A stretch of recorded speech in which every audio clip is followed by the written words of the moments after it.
Welcome to G news. నేను మీ నాగార్జున. రైతు దినోత్సవం సందర్భంగా మార్కాపురం మండలం దరిముడుగు గ్రామంలో మంగళవారం రైతన్న మీకోసం కార్యక్రమం ఏర్పాటు చేశారు. ఈ కార్యక్రమానికి మార్కాపురం శాసనసభ్యులు కందుల నారాయణ రెడ్డి హాజరయ్యారు. ఆయన ఈ సందర్భంగా మాట్లాడుతూ రైతును రాజును చేయడమే కూటమి ప్రభుత్వ లక్ష్యమని, రైతు శ్రేయస్ కోరేది మేమేనని తెలిపారు. మార్కాపురం జిల్లా సాధించాం, త్వరలో వెలుగొండ ప్రాజెక్టు పూర్తి చేస్తాం, మెడికల్ కాలేజ్ కూడా పూర్తి చేస్తామని వ్యాఖ్యానించారు. గత 5 సంవత్సరాలు జిల్లా కోసం ఒక్కళ్ళు కూడా వైఎస్ఆర్ ప్రభుత్వంలో వైఎస్ఆర్ కాంగ్రెస్ పార్టీ నాయకులు నోరు మెదపలేదని, నేడు జిల్లా సాధించిన తర్వాత మాపై విమర్శలు చేస్తున్నారని కందుల వైసీపీ నాయకులపై మండిపడ్డారు.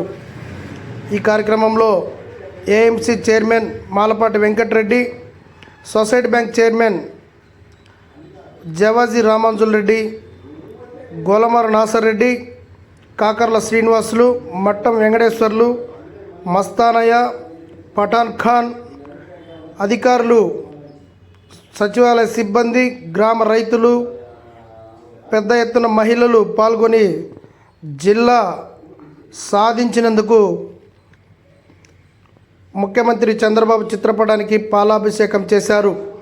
దరిమడుగు గ్రామంలో సిమెంట్ రోడ్లు నిర్వహించాం, గత ప్రభుత్వంలో ఎన్ని రోడ్లు వేశారో తెలపాలంటూ కందుల వ్యాఖ్యానించారు. ఈ కార్యక్రమంలో పలువురు నాయకులు, కార్యకర్తలు పాల్గొన్నారు. దఫాలుగా కొందరికి చేసుకుంటూ ఈ 5 సంవత్సరాల్లో మీకు ఏ ఇబ్బంది లేకుండా చేయాలన్నది ప్రభుత్వ లక్ష్యం. మనం కూడా ఒకసారి ఆలోచన చేయాలి. అరే మనం ఏం చేస్తా ఉన్నాం, ఇప్పుడు మనం ఎంతో బ్యాక్వర్డ్ ఏరియాలో ఉన్నాం, మన పరిస్థితి ఏంది, మనం చేసే ప్రధానమైన తప్పు ఏంటంటే ఒక పంట వేస్తే ఇంక అందరం అదే చేస్తాం. రెండో పంట వేద్దాం, మన పొలానికి పంట సరిపోతుంది, ఈ సీజన్ లో ఈ పంట పండుతుంది. ఒక్కడు మీ నాయకులలో వైఎస్ఆర్ పార్టీ నాయకుడు ఒక్కడు మాకు జిల్లా కావాలా, మా దరిమడుగు గ్రామం బాగుపడుతుంది, జిల్లా ఇస్తేనే ఒక్కడు అడిగినడు ఉన్నాడమ్మా. జిల్లా చేస్తే ఈరోజు సంబరాలు జరుపుకునే దానికి వాళ్ళు ఉన్నారు. ఎక్కువ ఆదాయాలు పొందేది వాళ్ళు. ఒక్కరు మన పిల్లల భవిష్యత్తు. అది మార్కాపురం జిల్లా అనేది మన పిల్లల భవిష్యత్తు. ఎవరి కోసం అడిగా? మా కోసం అడిగామా? మన భవిష్యత్తు కోసం అడిగితే మన భవిష్యత్తును నాశనం కావాలని కోరుకున్న వాళ్ళు, మన భవిష్యత్తు అనగదొక్కాలని చూసింది వాళ్ళు. వాళ్ళ నాయకులకు, వాళ్ళ అధినాయకుడికి భయపడో వాళ్ళ మనసులో వీళ్ళు పెరిగితే మా కలివి గారినో ఉద్దేశమో ఏముందో గాని జిల్లా కాకుండా చేశారు కదా. ఈరోజు జిల్లా చేస్తున్నాం, చేపించాం. ఎవరికి లబ్ధి? మాకా? మన పిల్లలకు కదా, మన పిల్లల కోసం కదా. ఈరోజు మనం చూడలేకపోవచ్చు ఆ ఫలాలు.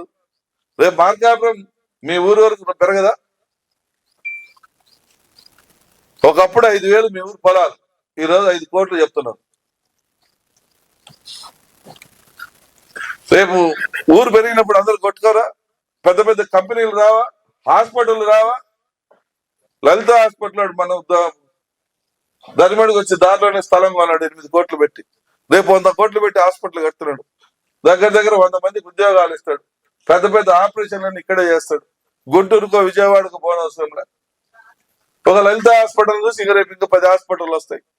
మెడికల్ కాలేజ్ కడతామంటే మేము వ్యతిరేకమంటారు, ఇలాంటి రఫా నరుకుతామంటారు, ఇలాంటి ఆడల మీద రాయలు చేస్తామంటారు, ఇలాంటి 2 నెలలే మేము అధికారంలోకి వచ్చి 2 నెలల్లో మేము చూస్తామంటారు. ఏందమ్మా ఇది?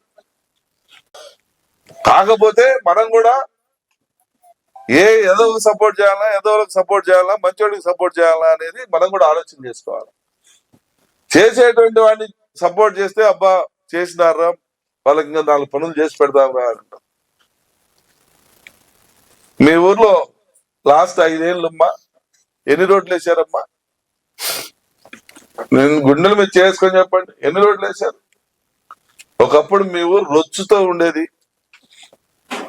ఈరోజు ఎవరమ్మా ఇచ్చిన రోడ్లన్నీ? నారాయణ రెడ్డి, రామాయణ రెడ్డి వేస్తాం. ఆ పిల్లడు నా పొద్దున్న లేచిన సాగుకొట్టి అన్ని ఊర్ల కంటే మీ ఊరికి ఎక్కువ నొక్కొచ్చుకుంటాడు. గోకుల్ చెట్లు ఎన్ని నొక్కిండు చెప్పమనండి. అన్ని ఊళ్ళకి 3-4 ఇచ్చి మీ ఊరికి 18-16 నూకిండు. 18 కంప్లీట్ అయినాయంట. మళ్ళీ మీరేం ఓటు చూస్తేనే మళ్ళీ అడిగేస్తారు మళ్ళీ. మరి దుర్మార్గం ఇట్టయితే ఎట్లా మారుద్దు? మనం కూడా మారాలి కదా. అరే ఎవరు చేస్తున్నారు? చేసేవాళ్ళు ఎవరు? ఏంటి? మనం ఎంతవరకు చేస్తున్నారు? అరే పాపం ఇన్ని రోడ్లు వేసిందే, ఇంతమందికి గోకుల్ షెడ్ అంటే 2 లక్షల రూపాయలు, 1,80,000 సబ్సిడీ. నువ్వు 10,000 కడితే షెడ్ ఇస్తారు.